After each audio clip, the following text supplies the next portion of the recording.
Welcome to the Carpet Cleaning Success Podcast. AI Marketing Experts is your backstage pass to the future of marketing. Hosted by a powerhouse crew of AI-savvy entrepreneurs, including John Clendenning, this weekly show unpacks the tools, trends, and real-world applications of artificial intelligence in digital marketing. Welcome to the AI Marketing Experts Show. I am Chris Hunter, and I am joined here with a bunch of my friends who are AI marketing geeks, just like me. We've got all sorts of things on the topic list today. AI moves at such a fast pace that's the reason that we threw this show together. We didn't really throw it together, but we decided to do this show is to help you keep up with all of the marketing and AI stuff that's coming along. Let's kick it off with our first topic here, right? I know, John, you had a lot to talk about on this before we hit record, so let's go ahead and start with you on this. Hey, so I guess the news of the day is that Google has decided to make the largest transformation in their algorithms and their marketing structure and their business structure in the last 25 years. So people have been thinking that Google's kind of been falling behind. Hundreds of millions of people jumped into ChatGPT and, all of that kind of stuff. And they're not going to lose their money. So what Google understands is people are not interested in keywords and, find running shoes near me and things like that or whatever. They're having conversations now. So Google's AI generative search. So we've all seen Gemini at the top, AI mode now available to go into that full almost ChatGPT experience right inside the browser. Now they're going to be adding ads into that. So your pay-per-click ads and stuff like that. But these ad environments and all of this environment is learning and knowing more about you and context about you, the searcher, at a much deeper level because you're having conversations. So it's not keywords, it's conversations. Now, as advertisers, our clients, it becomes more important that you're not myopically targeting little keywords. You might have less people come to your website, all this kind of stuff, but you're telling the right story and the message about your brand and your products, and it's tied together, and your reputation that we've been talking about over here, and your brand visibility and your brand identity that Jen has talked a lot about on these episodes and that kind of thing. All of it, plus your website content, even if the human doesn't read it, how it all now fits together to create that story that helps answer these questions for the human, and now for the AI to deliver the ads to the human, is all brand new. And again, this stuff changes so fast. It used to be you could have like an ideal, hey, by next year, by Q3, Q4 of next year, this is going to all be rolled out. They're saying by Q4 of 2025. It just announced. Well, Q4 of 2025 starts next month, depending on when you're listening to this, right? It might be already happened if you're listening to this later. So yeah, this is that speed of implementation that's going on and how things are changing like crazy.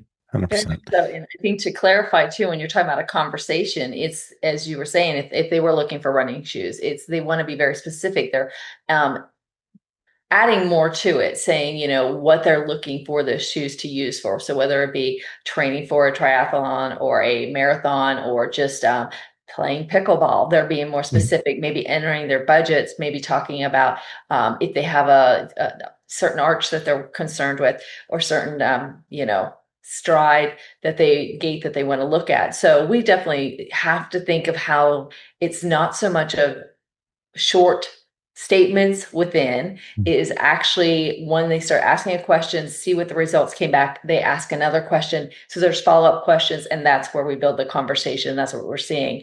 So again, that's what Google's taking note of. That's what people are appreciating, that they can get more information more direct, and they're not going as over to multiple links to try to find out where they can find hot pink shoes or, a deep, solid black shoe or whatever they might be looking for. Well, I think John too touched on some things about ads.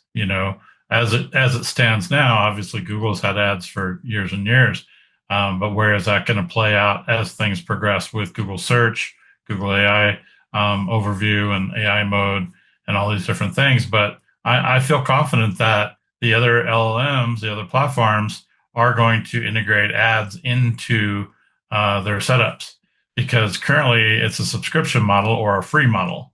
And probably, I don't know what the numbers are, but I would say a large percentage of people are probably not subscribed to ChatGPT Pro or, Perplexity Pro or some of these other ones. Some of them, Gemini, and some of the other ones, they're up to $200 a month. And some people will find value in that and spend that kind of money, but the large majority of the general public will not. So I would guess that they're going to have to inject ads into it for long-term stability. I mean, I'm open to debate on that, but that's what I'm guessing.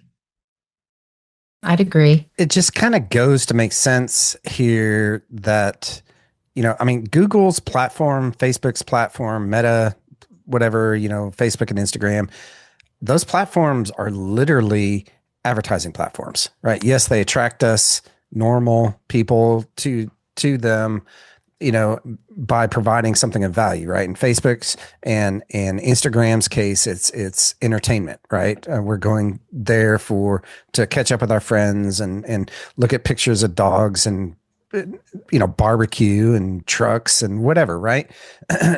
For the most part, but Google's different. It's search based for the most part, right? And the thing is that Google quietly for the past decade, all right, has been building this empire that nobody really knows the full extent of it all, other than the fact that they are gathering all of the data together in one place. Okay, and well, multiple places, obviously, in the case of servers, but these $1,000 machines sitting in your pocket are literally going to be the culmination of how Google is going to make money and how Apple eventually will make money. I mean, they're making money, hand over fist right now, but they're planning to make a heck of a lot more. And it's because these things are literally they're sitting in your pocket. They're full of information.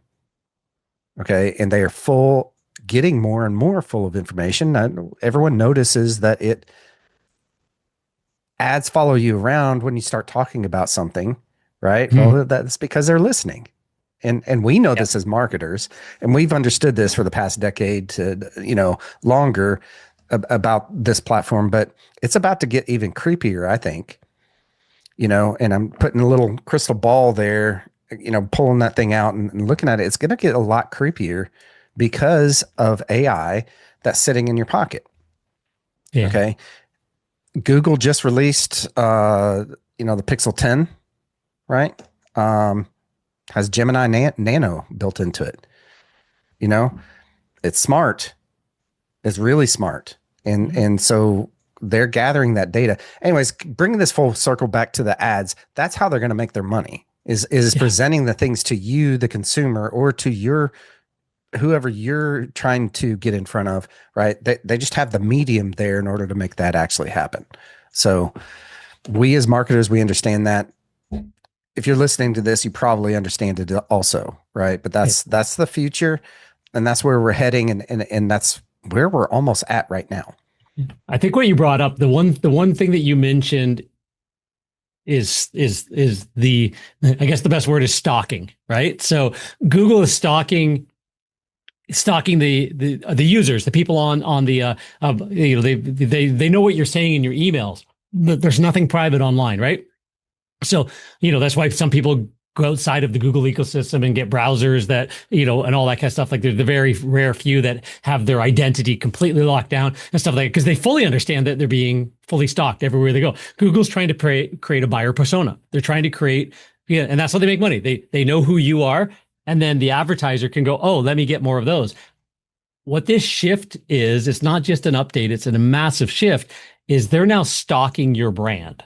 So Google's now, it's not just reading your ad copy, it's stalking your brand everywhere online. So basically your brand profile becomes the new targeting, as they like to say. So your Google account isn't just an advertising platform anymore.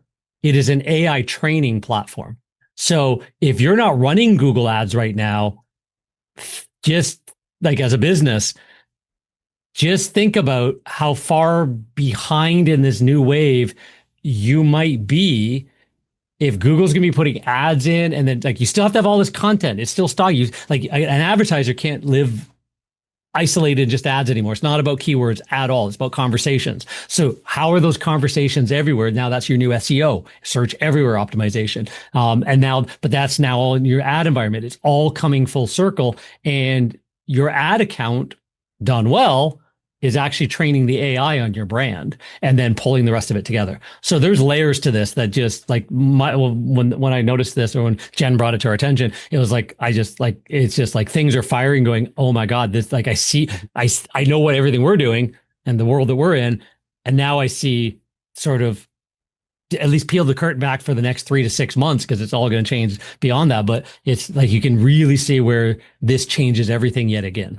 So what comes to mind for me is, we know that when people are in an LLM, I'll just use ChatGPT for example, and they're asking those questions, going back and forth, they're really digging so much deeper there than it used to be, where they would go into Google, type in, some keywords, and then have this list of options, and then go in and out and in and out, and it's not like that in like ChatGPT. They're really like going deeper, deeper, deeper.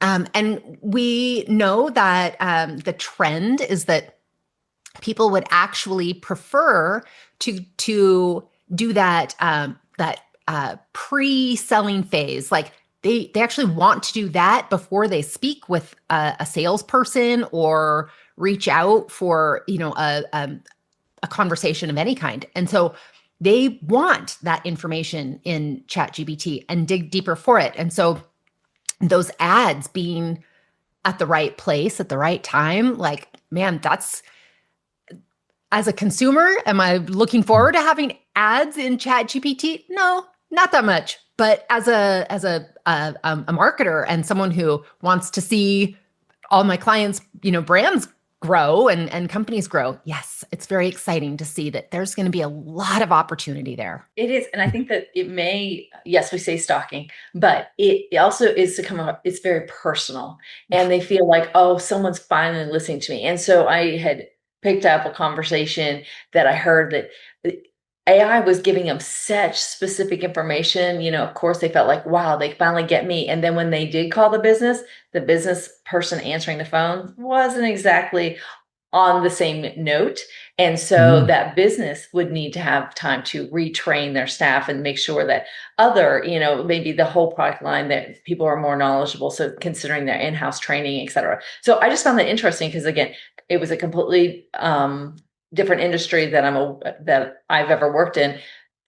It was just a conversation a side conversation I picked up on, but it was fascinating to me that, again, as John was mentioning, our websites become so much more important, because even though they may not be clicking all the way through, we need to make sure the information is thorough.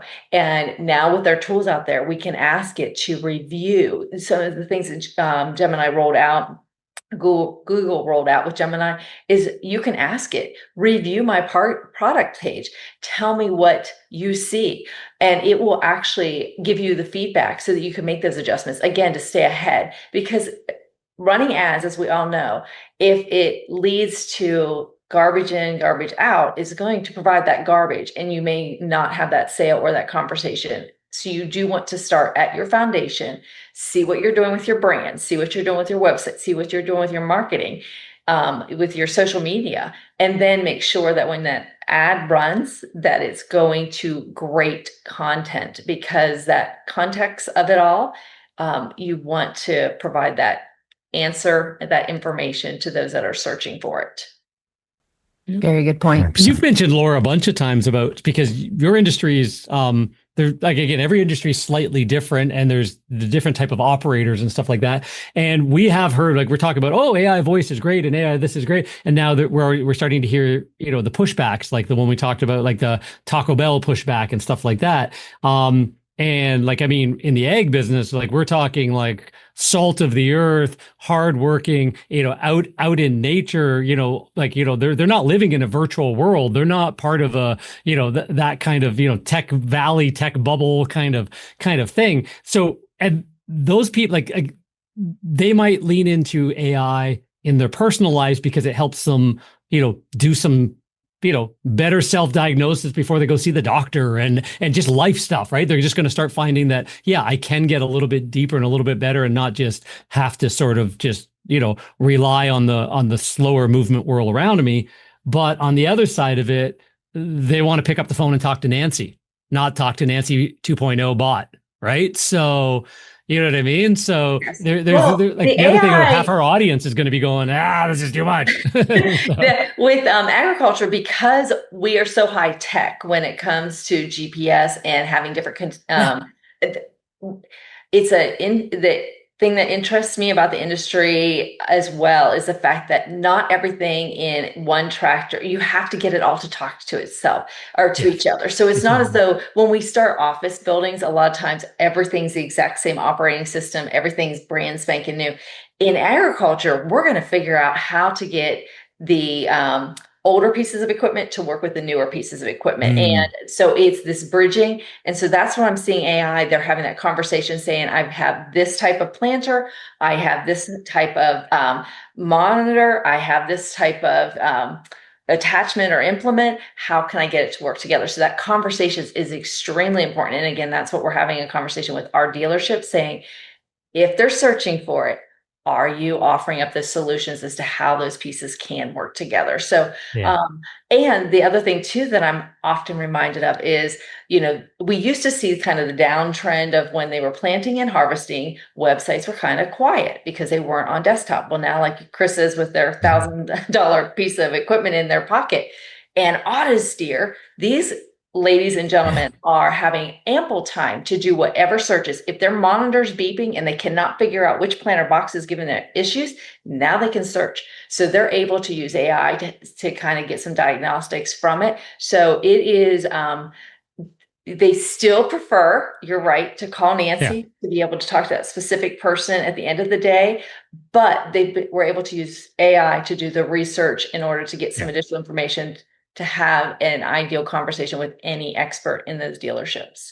And they are sitting in the cockpit of the space shuttle nowadays too, which is just mind blowing. Yeah. So it's that marriage of tech and So yes, I mean they were impacted by the changing of satellites.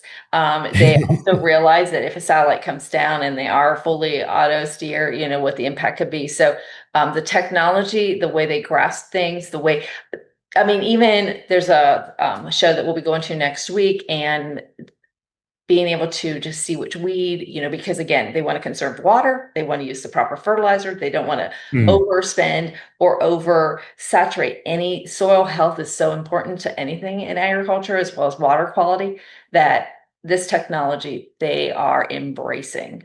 Yeah. And AI will help with that for sure. Just faster answers. So. A lot of faster answers. So Brad, what's your take on all right, let's just kind of pull it all back to, ads and AI, right? Specifically in Google. What's your thoughts on it? I touched on it a little bit ago, but I think that as things continue to shift, I think like what Laura and John just mentioned is more and more people are going to embrace the overall AI world. Because as time goes on, people adapt. So here's a quick story about that. My wife has been for several months or even years saying, "Oh, I don't want to know about that. I'm nervous about that, or I'm concerned about that."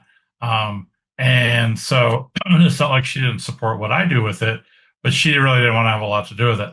But just last night at dinner, she said, "Oh, by the way, my sister showed me these things that she's doing with AI, and it was very intriguing to me. What do you think of this?"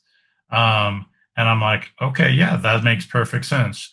And she was talking more about, talking to it, kind of like John has an AI therapist or whatever, where you're literally. We got in some arguments last week. I'll tell you. Yeah, so you're having a conversation with it, which we've discussed a little bit today. And she mentioned, well, what about you can't trust everything it's going to say? And then I said, well, we've talked a couple times about human in the loop, and that AI it's not everything. It's it's an extension of what we can do, and it can speed up a lot of things. It can help us with learning things, finding things, whatever the case may be. So my whole point of this little story is the general public is going to continue to say, okay, maybe I need to look at this a little bit closer. Maybe I need to realize that this isn't going away. Maybe I realize that some of my fears or trepidation and really were not that founded, because it is helpful, it is useful, it does have value. So, the general public is going to continue to look closer at it, implement it more, look to people like ourselves as marketers of how can I use it? How can I streamline operations for my med spa or my roofing company or my carpet cleaning or whatever it is? Obviously, we talked about the agricultural side, automotive shops. I mean, the list goes on. Everybody's going to get more and more curious.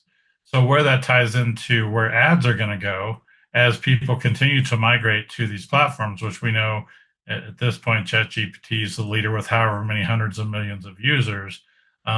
It's only going to increase as far as how it's used. We couldn't even really imagine where it's going to be 3, 6 months, 9 months, 12 months from now, because it's so fast. We don't know. But the ads piece is really almost like a natural progression that, I remember 2008 or what have you, when Facebook first started coming out, and it was kind of quiet because not that many people were on it yet. But some of us early adopters, we got on there and we're like, okay, cool. But ads were not bombarded like they are now. Like now, if I go on my Facebook feed, for example, I may scroll, and in 10 pieces of content, 7 of them are ads or groups that I don't belong to, or information that they're trying to show me that I didn't ask for, right? But it's being fed to me based on my usage and based on my habits or whatever the case may be. So clearly, with how that's morphed, and we've already talked about Google search and Meta in general. YouTube does the same thing. It's only logical that ads are going to be becoming more and more embedded into these platforms. How it's going to look, how it's going to act. Can we turn it off? Can we pay and not have it? I don't know, but we'll see. Yeah, I think the concept comes back to like why ads even exist in the first place. Maybe because it's see, you create a collection of eyeballs around a topic, around a theme, around whatever. Eyeballs first, and then they segment into their buckets. That could be magazines back, and that could be anything. You think like billboards, that's a collection of eyeballs passing that spot on the road. And then there is a way to, like, with that traffic, whatever that is, the road is a traffic, the back of a bus is traffic. Can you provide a brand impression? So like our job, as business owners in general, maximize your opportunity to generate a qualified inquiry, maximize your brand impressions, and then eventually maximize your conversions. So the 3 core tenets of growing a company. And if you're going to maximize your opportunity to generate a qualified inquiry or lead, whatever you want to call it, you got to go to where the people are and then put your stuff in front of the people. You can't necessarily make the herd come to you. So as people, we have a choice of either paying for our platform, and in that world, like Netflix, they had their pricing model and no ads. And then they went to raise their prices and they had all kinds of backlash. And they said, okay, well, let's do a light version where you get some ads and you pay a little bit, or you can pay more and get the no ad version. So, because they still got to make money and run their platform, but the ads are a way to say, hey, we can monetize some of this audience, or you can pay to opt out, right? The only other options are like PBSs and things like that, where, the government or the taxpayer pays to sort of create that public system that maybe doesn't need to then have ads because it's getting money from somewhere else. But at the end of the day, eyeballs need, like, we collect eyeballs together, and then we go, wow, there's an opportunity here to take all the eyeballs moved over to here. They're off network news at night. So we don't need to run, Ford truck ads only on, 6 o'clock news. We can run them all day long on or Chevy trucks or Ram trucks or whatever the truck is Chris just got, we can run it in front of him all over social media, and because he ain't going to watch it on the 6 o'clock news, right? So it's just they found the eyeballs, and now they can get better intent. So the Silverado, right, Chris? It's it's a pretty badass Silverado. Yes, it's a badass truck. I'm messing around. That's right. Yeah, that's right. So, anyway. Yeah, and I agree with that. And so I got a little story for y'all, right? To kind of put a punctuation point on this, right? Of more and more people are using AI in general, right? And so it makes sense that eventually the platforms themselves would put ads on them. And that's exactly what you were just saying. So in my city, in College Station, Texas, in the past week, okay, literally since, last episode of this episode, we found out as a city that the city council had been talking to this developer, right? That was planning to buy 300 acres in the middle of the city and put a data center in it. Okay. An AI data center. Okay. And everybody, all the neighborhoods, this entire city, it was up in arms, right? 127,000 people in College Station, something around that lines, right? Plus all the college students of 85,000, that go to Texas A&M University.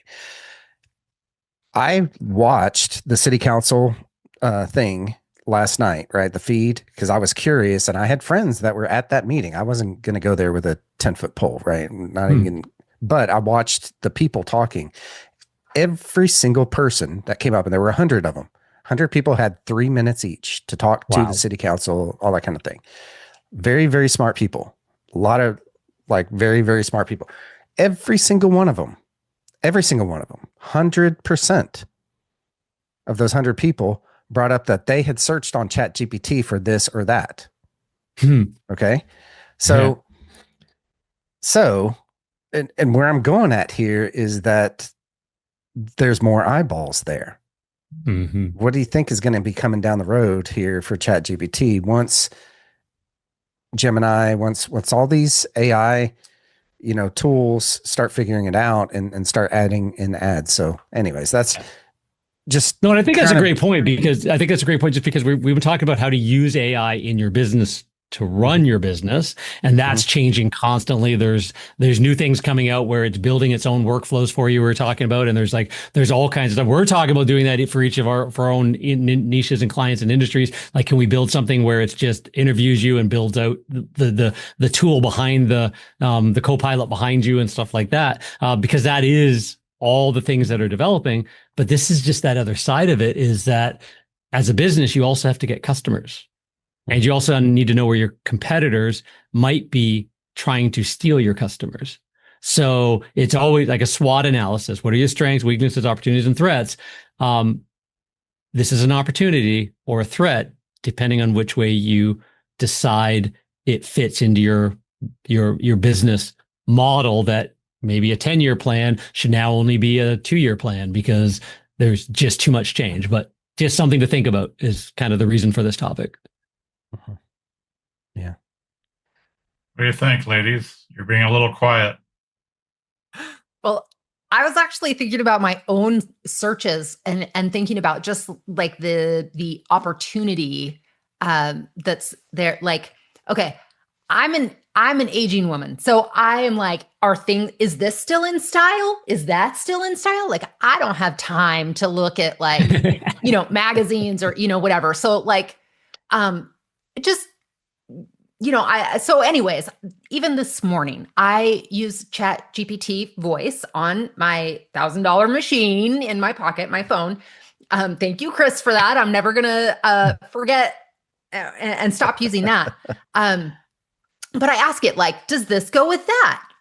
And I'm going to say she, because that's the voice I have for my ChatGPT voice. She says, like, yes, it is still in style, or it is in style, and it's like a pop of color and da da da da.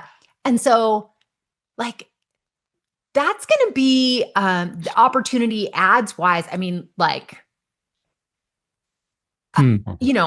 Just and that's just on a personal level, like just from one, I mean, less than 30-second conversation. I mean, just think about all the ads that if ChatGPT was monetizing, like they've got me in so many different ways for all the things. All the things. And what would that look like? Could you imagine a bunch of buddies sitting around going, somebody tells a story and you're going, hey, chat, my buddy just told me this story. Like back in the day, you'd believe it. Now it's like, is that even true? And it's like, yeah, well, no, that he's actually full of crap and that has nothing to do with it. By the way, your buddy's there. Do you want to order a pizza? Right? Yeah. You know what I mean? Like where that day's not that far off. Yeah. Well, some devices are 1,000 and now some are 2,000. Oh gosh. Well done. It's a phone and it's a tablet. You got the That's what they were saying is if you have that outdated website or you just kind of haphazardly do your social media or you haven't freshened up your branding or that's where it's going to look and reposition your ads automatically as well, because they're going to well, you can throw me the greatest looking ad, but if it's not having the context to back it up, you may be dismissed more than you think. I mean, not answering the questions. We've all been there. We see that fancy, glossy postcard that comes in the mail and then head to that store and go, ooh, I'm not sure if that's going to be the furniture I want to buy or whatever it might be. Just because, again, the appearance, that quick impression. So yes, but now you've got me thinking about my last few searches. And again, I kind of jump around now between Perplexity when I want to go deep. Then go to ChatGPT. I'll use Claude to kind of polish things up. And that's one that I hadn't. And also, I know we don't mention Grok very much, but if we want real time, what's trending on social media, Grok can give us some really good information as to what it's seeing on X. So, that is, again, a conversation that we need to be aware of. My searches on even Google, my searches have become much more targeted as far as asking questions of it. Like, does this supplement actually do this? Or, what supplements do this? And just asking more questions rather than like, X supplement or, whatever it is. So, Yeah, and that also came up too on the research I was doing this week. Is it was saying that you can't just provide specs. That again, you have to provide the context around it. It cannot be just listing boom, boom, boom. Because if people are looking for a specific computer type or a specific supplement, you want to make sure that the information to back it up is there, so they can do that further research. Yeah. And go ahead. All of these LLMs that we're all using, right? I mean, there's going to be targeting abilities like never, ever seen. Even on Facebook and Instagram, those are just typically what you go to, what you like, what you those types of things, right? This is going to have way more information. ChatGPT definitely will, because like what you're talking about. Yeah, I have conversations with ChatGPT or Claude or with Gemini even, right? Those have been my top 3 lately for myself, but that's because they're trained on me, right? I've got that master prompt in all 3 of those, so it knows a whole heck of a lot about me. And then when I'm feeding it even more, I mean, just imagine the targeting that's going to be available with that. So, I mean, it's scary, but this is what I always tell my clients. It's creepy, but cool, right? It's creepy on the privacy side of things, but it's cool for us small businesses that now have a capability to put our products and services in front of exactly who we want. Right. Well, and I think 2 things. One is there are settings in the LLMs that you can turn off certain features so that they're not tracking every single detail, or what they call using for training their models. So some of those things can be turned off or turned back. How realistic that is, who knows? But the other thing that came to mind is, when you look at Facebook and Meta in general, because of all the information that you put in there yourself for your profile, your name, your demographic, your family members, your likes, your interests, all these things. For years, when you were doing ads on Facebook, Meta, Instagram, whatever, there was a lot of data. So you could be targeted based on that information. But what kind of piggybacking off what Chris said earlier, I was on Facebook last night, and Facebook is a search engine as well, right? Just like Google, just like YouTube. So I was searching for a person, right? I searched for a person, and all of a sudden this little AI overview thing came and said, oh, well, we think this is who you're looking for, because I put the person's name and the city that I thought they lived in. So now this AI bot is just telling me all this information about them. We think this is the person you're looking for. They're 65 years old. They do this, this, and this. And so it has information, but based on what I was going to say about what Chris said, Meta, QuickBooks, Gemini, and Google, all of them they're all adding AI in one form or another. Well, didn't you mention, Brad, your phone, or there's a phone coming out or something that's got the chip right in it? There's browsers. There's one available on GitHub right now. So not really we're not all switching to a Linux based, but it's a full AI agentic browser, right? So operating system, not browser, operating system. We got the browser from Perplexity. I think it's now live for everybody recently, but now they got AI operating systems for your computer. Windows will come out with Windows 12 or whatever number they're on, which will be fully AI implemented. So again, possibly serving up ads or giving because it's now go book my travel, go do this. So right now we're piecing things together, but the next iteration is your cell phone has it built into the operating system. Your computer has it built into the operating system.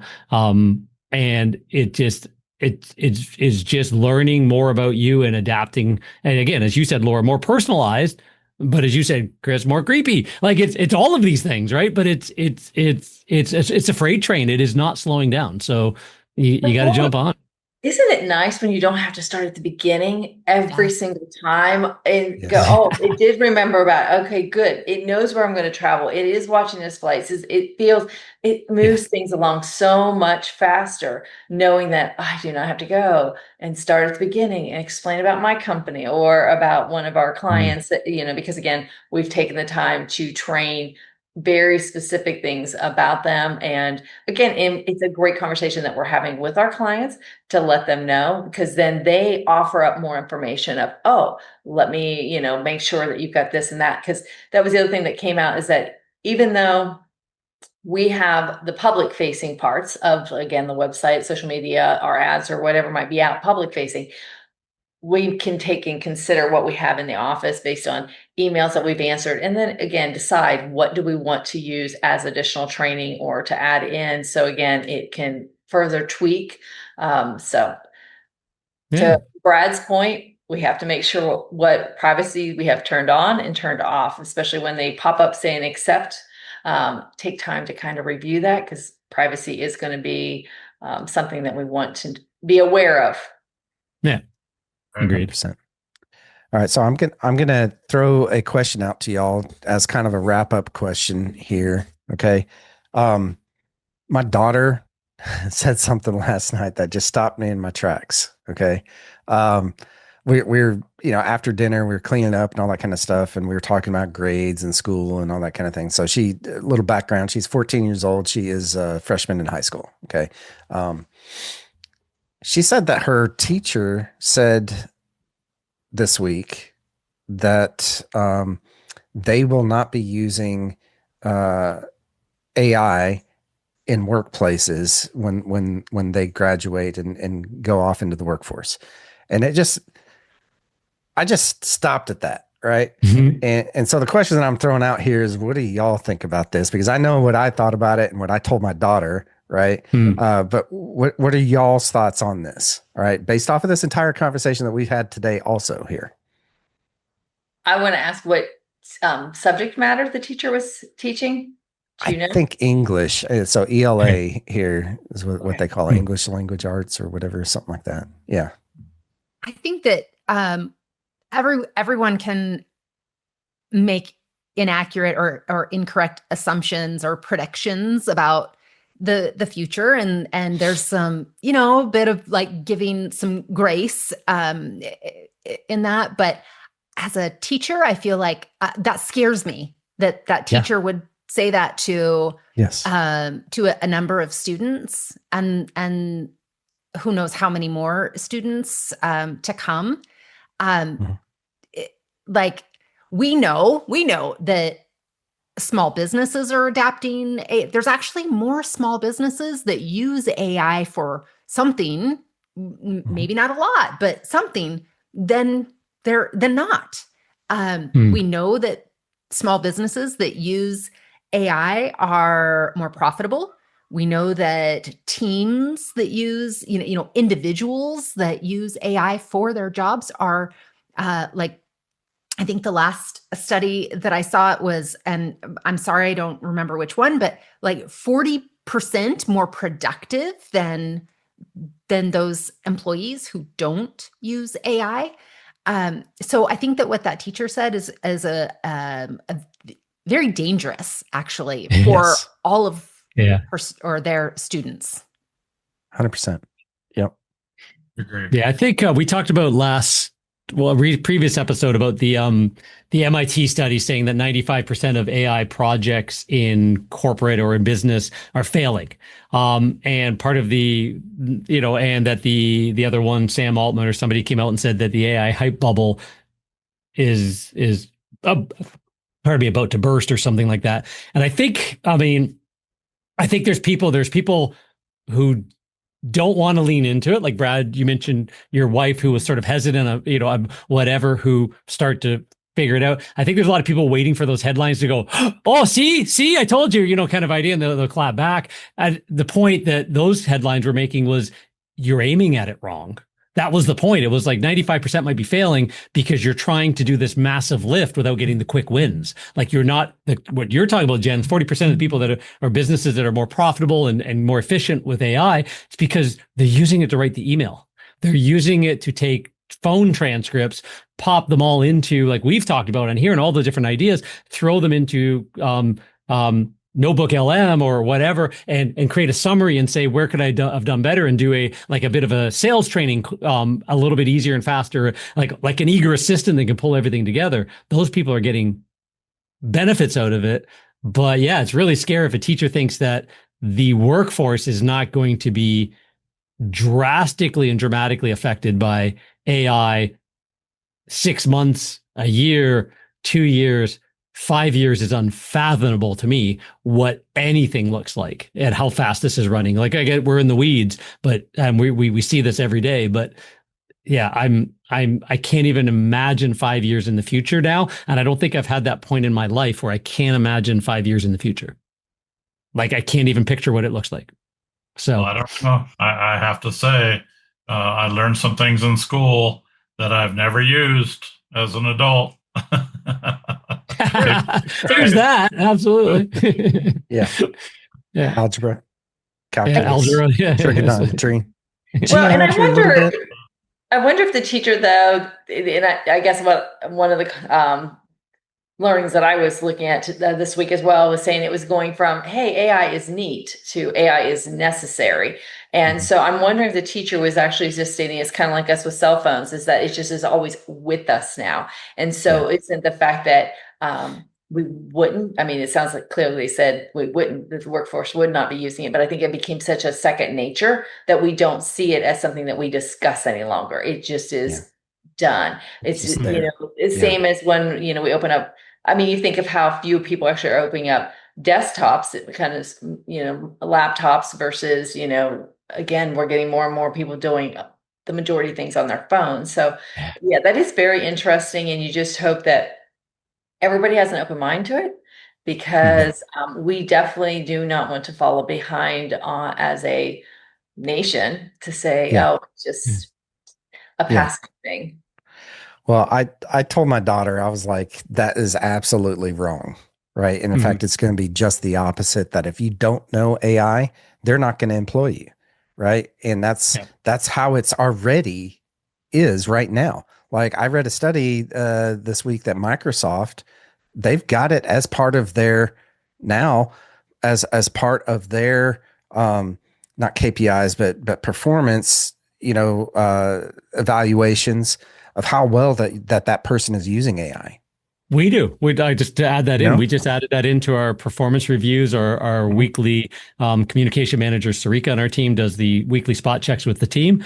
And one of the things we just had the L10. We just talked about it a couple of weeks ago. It's been added in now. I just got updated this morning on how what are you using AI for? What did you use it for this week? New that you didn't. And what is your next level plan of implementing AI into your role in the company for our marketing agency? And we use it a lot, and we've now added it into the leadership team, exactly what you're saying for Microsoft. So that's interesting that, yeah, like our small little company of 8 people is actually doing like the exact same thing. So yeah.